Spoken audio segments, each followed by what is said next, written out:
Woohoo! Let's go. Let's go. Come on. Come on. Did anyone doubt they were going to lose that game? Did anyone really think this team was going to lose? All the chances they get in this game, runners on. You just knew it was bound to happen. It was bound to do something. And you know what? Better late than never. Better late than never in the bottom of the ninth inning. The bases loaded, Stock gets hit by a pitch. Hopefully he's okay. He got hit by, 97, 98 in the elbow. Hopefully he's fine after that. He stayed in. Kudos to him. I'm sure he's going to get the day off tomorrow, though. Brandon Marsh, huge hit after falling down 0-2 in the count when the umpire clearly didn't help him there. Terrible strike two call. Schwarber goes up 0-2 in the count. Marsh steals second. And then Gabe Kapler, so afraid of Kyle Schwarber and his greatness, intentionally walks him to get the Trea Turner. And oh boy, was that the mistake. And oh boy, was that the mistake. Because Trea Turner battles, fouls off a few pitches. He had some to crack, he definitely did. Some landed right down the middle of the plate, but works the count. Like I said, he fouls off some pitches, rips one, goes right off the glove of Duvall on the mound, deflects it just enough so the second baseman could not reach it, goes into the outfield, 2-run score, and Phillies win. Walk-off fashion. They win the series against the San Francisco Giants and have the chance to grab Gabe Kapler and his dumbass by the jugular and sweep their asses tomorrow afternoon. If you're the San Francisco Giants, there is no recovery from that. You had this game set in stone. You used all your best relievers out of the bullpen, and they did fantastic jobs. And then Duvall, who's been one of the better closers in baseball this year, struggles with the atmosphere of Citizens Bank Park. Did you hear how loud that ballpark was in the bottom of the ninth inning? Did you hear how loud that park was? Having pitch comm issues. Looks like they can't even hear each other. Having trouble even hearing the pitch comm. Does even have trouble, when they go on to the, the mound meeting with the translator and all that stuff, the pitching coach too. Like, was there a correlation there? Did the sound, did the intensity, the atmosphere of Citizens Bank Park, the Philly fans get to Duvall, and he struggled mightily because of it? That definitely could have been a factor. No doubt. Atmosphere at Citizens Bank Park, it's unlike anything else when this team is rolling. And that's why this atmosphere, it's difficult to play here when the playoffs. That's why I'm stressing to try to get the first wild card spot, because 3-game wild card series all in Philadelphia. It's going to be a tough place to play. It's going to be tough. Those fans cheering down your throats. Intense. Intense. Fantastic. Fantastic. Oh, voice crack there. Oh, holy shit. Holy shit, you didn't hear that. You didn't hear that from me. What voice crack? None. There was none. But man, what a win. What a fucking win, boys. Huge series. I said this yesterday, you gotta try to win it tonight. So you can go for the jugular on Thursday to try to sweep. Winning the series, winning 2 out of 3 is the most important thing you can do in baseball. Winning 2 of 3 is the story of the game. But after that, I want to go full force. I want to make them cry leaving Philadelphia tomorrow. Make them cry. Lorenzen on the mound tomorrow. I'm sure he's going to want some, extra giddy up from his struggle against the Nationals, his last outing. He's facing a different team this time, so who knows? I'm sure Lorenzen's going to be pumped after that. Bats, definitely like to see some better approaches than I saw today. It was a weird game, though, to start off. It was. Very weird game. Kid making his major league debut on the mound for the Giants. Normally is very good against lefties in the minors, but his entire outing, every single left-hander that the Phillies had got on base, and he struck out basically every righty besides Edmundo Sosa. Schwarber got on base twice against him. Harper got on base twice against him. Stott got on base twice against him, and I think Edmundo Sosa did as well. Unless he got on base once, and the other was just a simple flyout or something like that. It wasn't a strikeout, though. But, Trea Turner struggled against him. Nick Castellanos struggled against him. JT Realmuto struggled against him. Rojas struggled against him. So, very weird night, especially with the first inning as well. Alec Bohm, Taijuan Walker, they struggle on the transfer to first base. Kyle Schwarber, bobbles the ball out in left field, allows the runner to go first to third instead of it being first and second. Jock Peterson, what should have been a double play to end the inning, turns into the ball bouncing off of second base. And a run scores because of it. Very fucking weird inning. I don't blame Taijuan Walker for any of that, but a very weird inning. There was also a ball hit by Jock Peterson that Johan Rojas could have caught. Would have been a highlight reel play. Would have been amazing. Sadly, it just bounced out of his glove, too out of his reach. Of course, I gotta sneeze. Jesus Christ. My God, can I just go one goddamn stream without sneezing? It would be meaningful. It would be beautiful to go one stream without goddamn allergies. That would be nice. That would be nice. But we gotta power through. Like the Phillies powered through today. It's exactly what they did. Bullpen. Alvarado and Soto, they definitely got the pitch count up there. But the bullpen basically did its job and kept it a one-run game. After Taijuan Walker goes 5 innings. I didn't even think Taijuan Walker was that bad today. I thought, the 5th inning definitely, he gets the first 2 outs, striking those guys out. And then he struggles, with the double, with the walk. The Jock Peterson play that, Rojas probably could have had. But it would have been a tough play regardless. That was probably really Walker's only bad look today. The first inning, I really don't blame him for just because of the mistakes in the field. I thought he was pretty solid. The velocity definitely was better than his past couple of outings.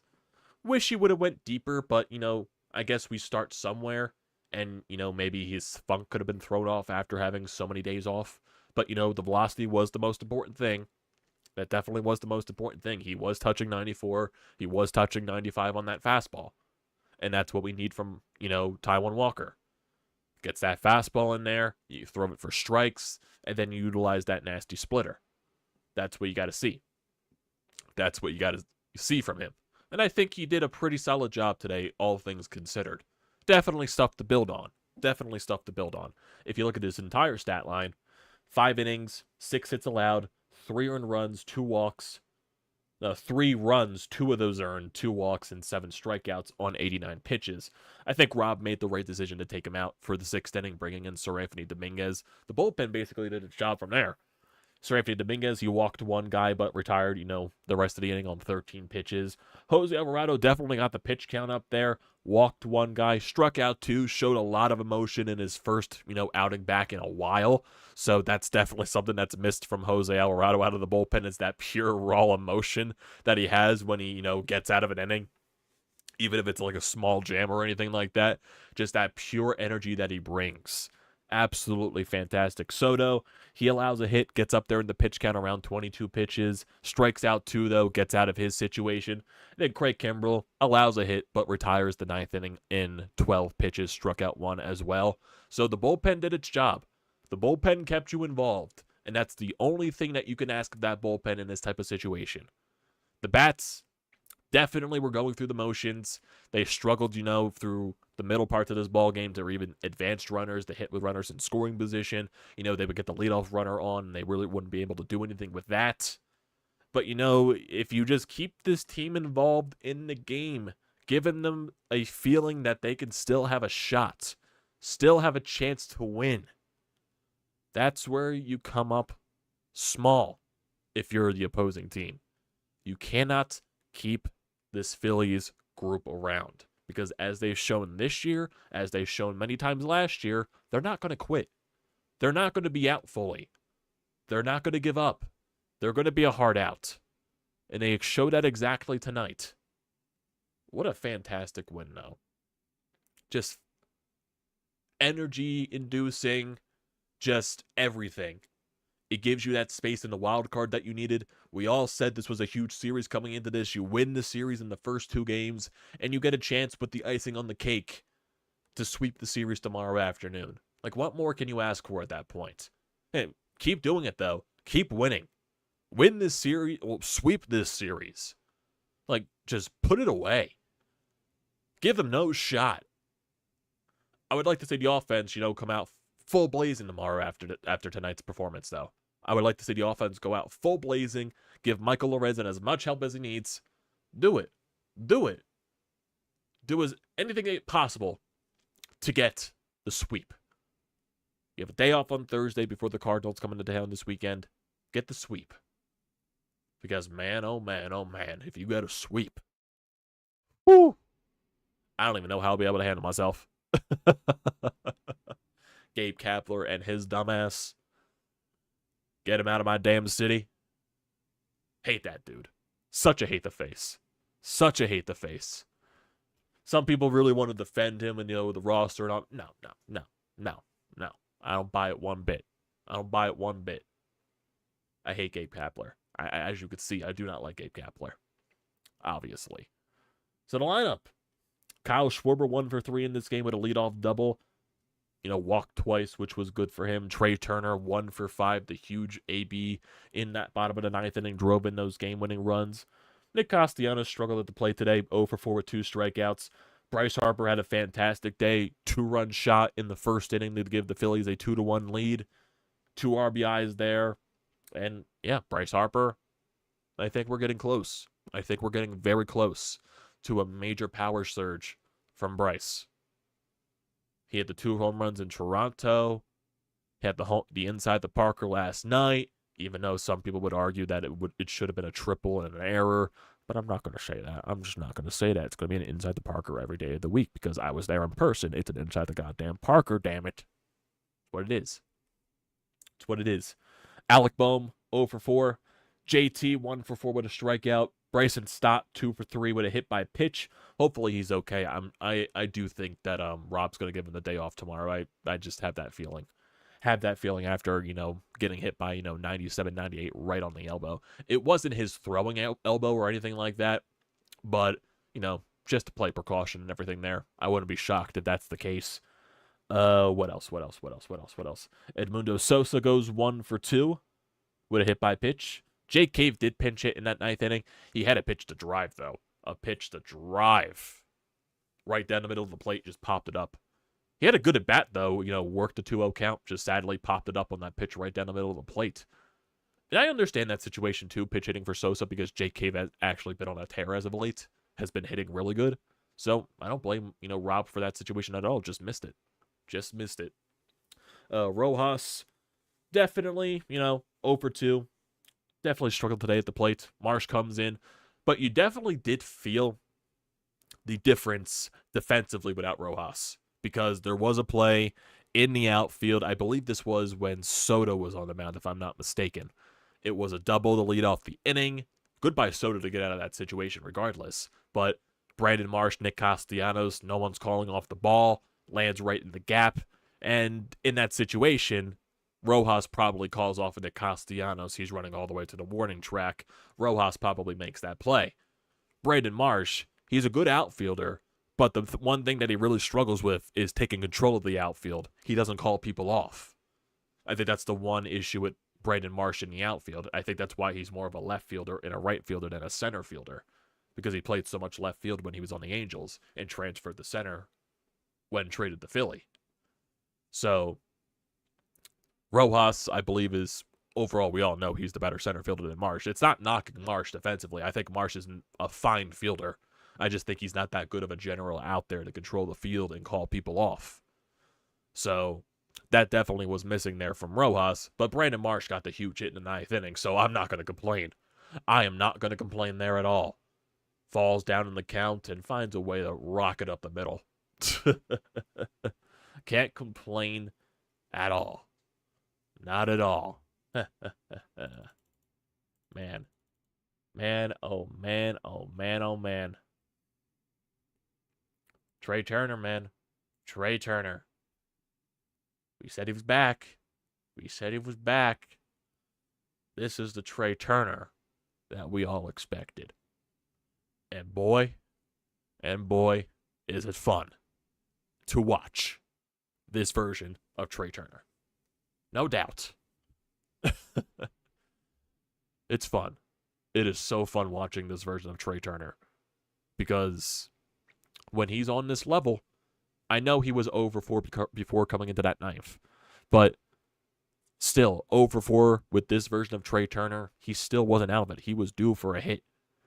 If this was Trea Turner during, the beginning of the year, going through the early slumps of the season, through July, basically, Trea Turner probably doesn't come up in that situation.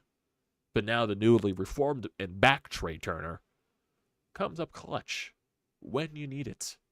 And he did it tonight when you desperately needed it. Love it. I love it. Man, I'm browsing through the Twitterverse right now just to see everything there. If there's any quotes from this game. Oh, here we go. This is from Paul Hembo on Twitter. Trea Turner slash line since August 5th. A 359 average, a 397 on base, a 641 slugging for a 1038 OPS. Over that span, the Phillies have the most potent lineup in the National League of scoring 6.4 runs a game. Trea Turner, man, makes that much of a difference. He makes that much of a difference. Because when he is going, potential, man. Potential. Living up to your capabilities. That's what happens when Trea Turner is rolling. That's what happens. Jeez, man.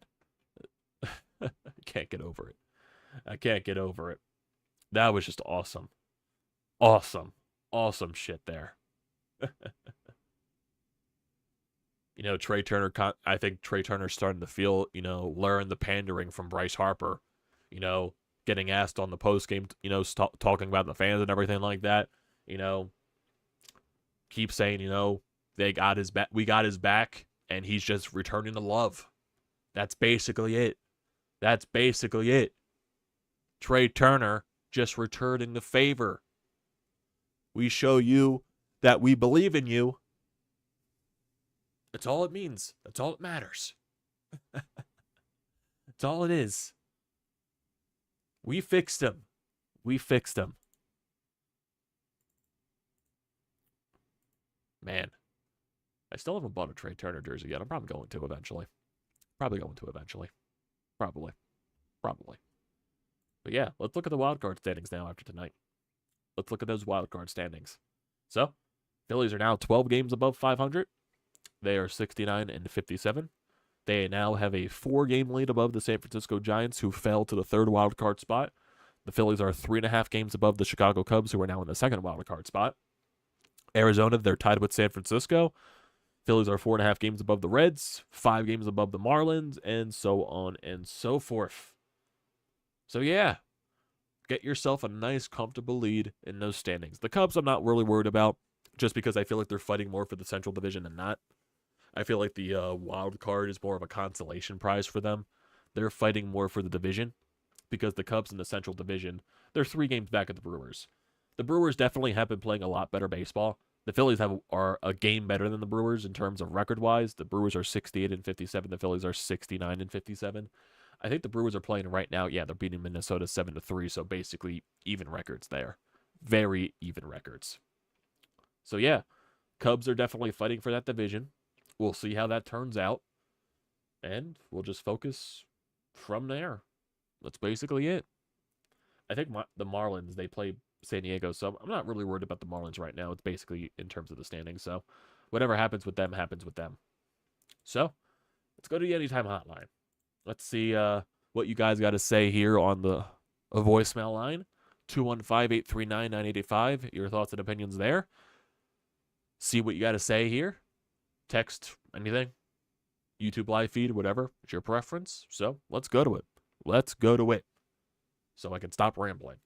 Sean, what do you got so I can shut up? Look at Amadeo going crazy in his house. Woohoo! Hey, David, no negativity out of me tonight, buddy. I'll be the prince of positivity on my call tonight. Really, Sean? Here, David. He's got your back. Trea Turner, great job in the ninth. Big win for the Phillies. Would have been a frustrating night with the sloppiness early and the lack of offense, but you rallied late and got it done. And again, you win the series, but I want more than that. I want to sweep their ass.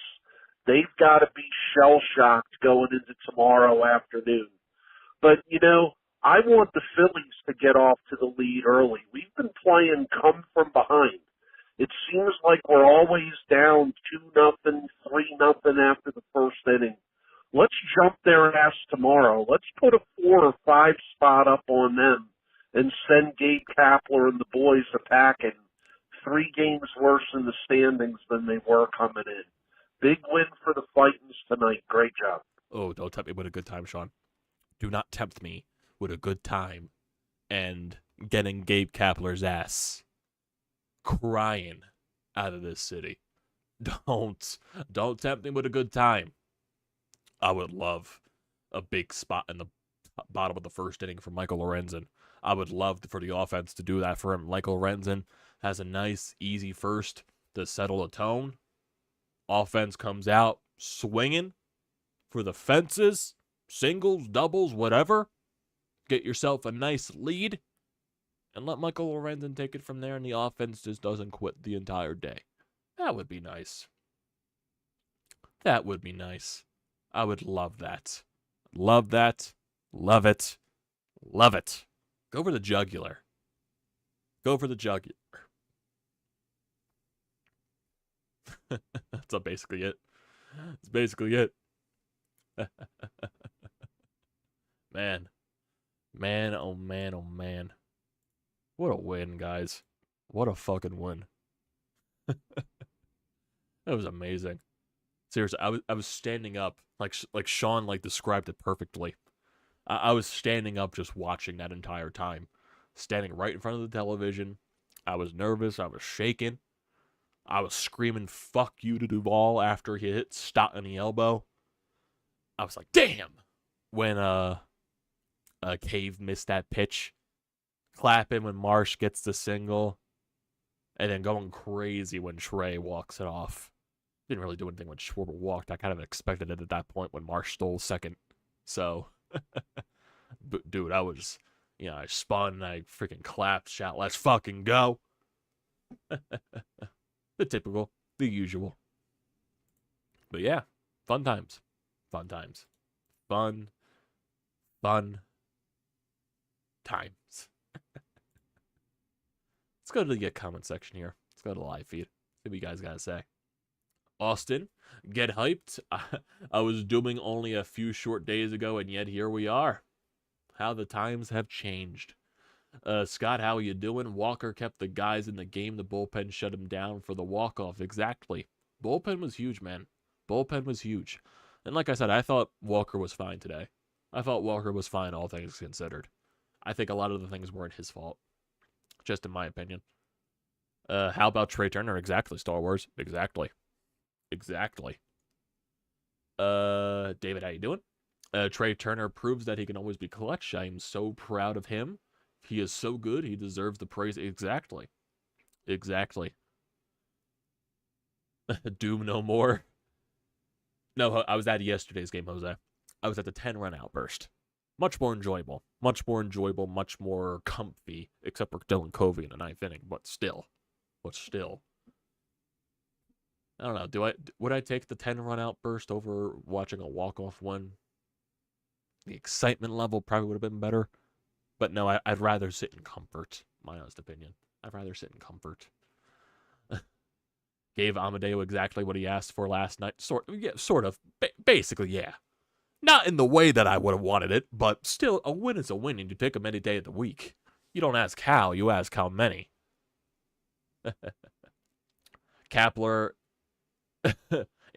I'm assuming you mean imploding again when it comes to in pressure situations. Folds like a cheap suit. Oh, proving, not improving. Okay. Never a doubt. Get the brooms out tomorrow. I do agree with that, Sean. Get the brooms out. Gabe Kapler has never seen this type of energy at the bank when he was here. Oh, no doubt. Everyone hated him. No one believed those Phillies teams were any good. No one. The 2018 team, yeah, they were in first place for a little bit, but they didn't pass the sniff test. No one fell for that. Like, everyone really expected them to fall off. They were playing way above their heads. Basically, you know, how I compare the Marlins this year. I think they're the 2018 Phillies. Besides, the Marlins have better pitching, but you know what I mean. That they're playing way above their heads. And that's exactly what the Phillies did in 2018. 2019, the roster still wasn't good enough, besides having Harper there, besides having, Rhys, JT at that point, Gene. You still have Michael Franco, Adubel Herrera, Cesar, even though no knock to Cesar, but still. Vince Velasquez, Nick Pivetta, Aaron Nola was your best, Jake Arrieta. And the bullpen. Don't even get me started with the bullpen. All my homies hate Gabe Kapler. Chris, how you doing? 4 games up in the first wildcard race. David, the Phillies didn't sweep Arizona. I think they won 3 out of 4 that series. And a couple of months ago. I think it was 3 out of 4, if I am not mistaken. You could be right, they swept it, but I think it was 3 out of 4. I'm not entirely sure. Phillies love giving fans a scare in September, though I am still nervous. That's what the journey is all about. Here for the ride. Yep, exactly. It is what it is. We need a beauty sweep and we can get one. Yep, exactly. Gabe Kapler was managing like it was Game 7 of a World Series.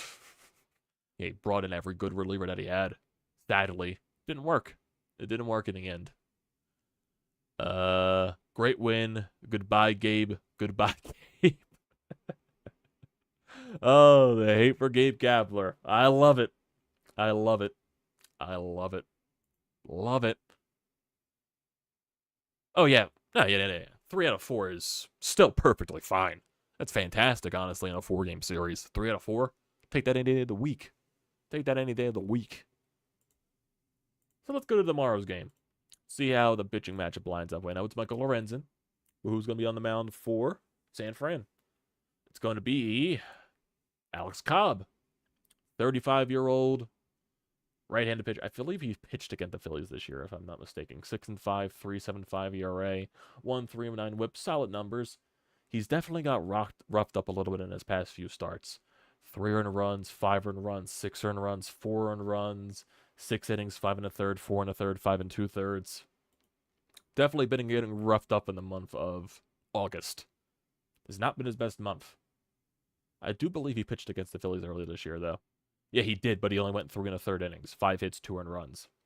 So the Phillies definitely gave him a little bit of trouble there. So let's do it again, but win this time. But win this time against him.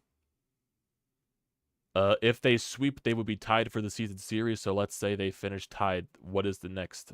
I don't think they do tiebreakers anymore. If I'm not mistaken, I don't think so. I would assume they would go by just record-wise. I don't even know how they would do tiebreakers because I don't think they do the tiebreaker game anymore. I don't know how that would work, honestly. Like, do they go by run differential, certain stat or something like that? I honestly have no idea how they would settle it if, the season series would be tied. That's a good question there. That is a good question. I have no idea. Of course, the Braves still lead us by more than any other division leader does, the runner-up combined. Well, that's the Atlanta Braves. That's just the role they're on this year. Can't do anything about it. Just win the games that are in front of you. Can't do anything about it. Division is completely out of the question. Win the games that are in front of you and get that wildcard spot. First wildcard spot would be preferred, though. Would love to see a wildcard series in Citizens Bank Park. Yep. Basically it there. Fantastic win.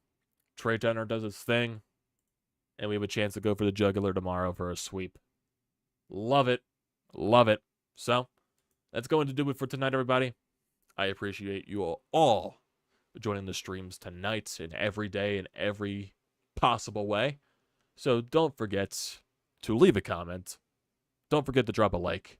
Does me great with the YouTube algorithm. Also, hit that subscribe button. Also helps me out with the algorithm as well. But passing over 810 subs, let's keep doing it. Keep getting that number up. Get it close to 900. Closer to 1,000. Love you guys for it. If you're new to the channel, hit that sub button. Hit that notification bell as well. And if your current subscriber recommended to other people, that would do me a great service as well. I appreciate you for it. And also use the code TTPSPORTS. $20 off your first purchase at SeatGeek. Great deal. Don't pass it up. Tell your friends. Tell your family. People on the subway that are looking to buy tickets to the game. Do it. Great deal. Thank you everyone for joining tonight again.